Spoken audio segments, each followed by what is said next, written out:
কার্যক্রম নিষিদ্ধ থাকায় ছাত্রলীগ এখন প্রকাশ্যে রাজনীতি করতে পারছে না। তাহলে ছাত্রলীগের সামনে উপায় কি? এদেশের মুক্তিযুদ্ধে নেতৃত্বদানকারী ঐতিহ্যবাহী এই সংগঠনটি এখন বেশ বেকায়দায়।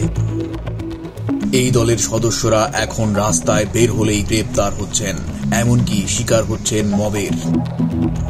মাঝে মধ্যে সংগঠনটির সভাপতি সাদ্দাম হোসেন তার ফেসবুক পেজে দু একটি ভিডিও বার্তা দিচ্ছেন নেতা কর্মীদের উদ্দেশ্যে, আমরা লড়াই করে যাব শান্তিপূর্ণ পথে। এছাড়া তাদের আর কোনো কার্যক্রম নেই।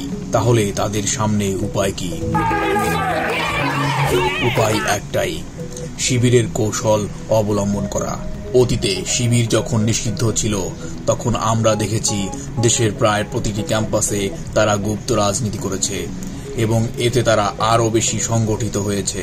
গুপ্ত রাজনীতি হলো এক ধরনের গোপন রাজনীতি, যার মাধ্যমে নিজেদের সংগঠনের নাম প্রকাশ্যে আনা হয় না, কিন্তু তাদের কার্যক্রম ঠিকই চলে। দেশের ছাত্র রাজনীতিতে ছাত্র শিবিরের বিরুদ্ধে দীর্ঘদিন ধরে এমন অভিযোগ রয়েছে যে তারা গুপ্ত রাজনীতি করে, কিন্তু এবার ছাত্রলীগকে নিষিদ্ধ করার পর তারাও বেছে নিতে পারে এই কৌশল। দেশের বিশ্ববিদ্যালয়গুলোতে রয়েছে লাখ লাখ শিক্ষার্থী। খুব স্বাভাবিক যে এখানে অনেকেই আছেন আওয়ামী চেতনার, কিন্তু বর্তমানে আওয়ামী লীগ ও ছাত্রলীগ নিষিদ্ধ থাকায় তারা প্রকাশ্যে তাদের কার্যক্রম চালাতে পারছে না। তখন উপায় কি? উপায় হলো গুপ্ত রাজনীতি, যেটার অভিযোগ সর্বদা রয়েছে শিবিরের দিকে।